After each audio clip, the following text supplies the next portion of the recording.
So one thing I think you'll all be very excited about is the level of fidelity in space, the graphical detail and the immersion, because it's to a level that I've never been able to achieve before. I'm trying to build a world that is so detailed and has such great texture that you forget that it's a game, which is always my goal when I'm building games. I'll just climb into the cockpit of the fighter.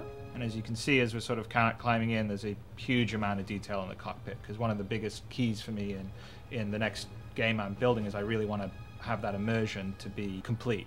And we're going to do a lot of things that will really push that. Everything inside the cockpit operates and moves and works. If I look around the cockpit, you can see the displays, my hands on the throttle, my hands on the joystick. The whole idea is we're immersed fully in a cockpit that's fully rendered in 3D. So if you issue a command, you hit a button, you'll actually see your character do it in the cockpit. It's all for the immersion. Well, I think immersion is really important for me, because I think that you have to really visualize and create a very believable world. I mean, that's one of the reasons why I always sort of really push the visual fidelity, is because I think that helps with the immersiveness.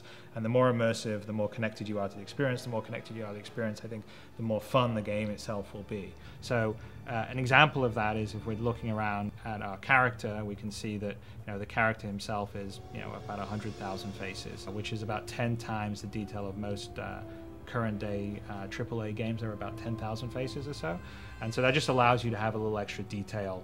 The wires on his pilot outfit, the creases in the uniform, and have it really stand up when you come in close and not break down because it's too pixely.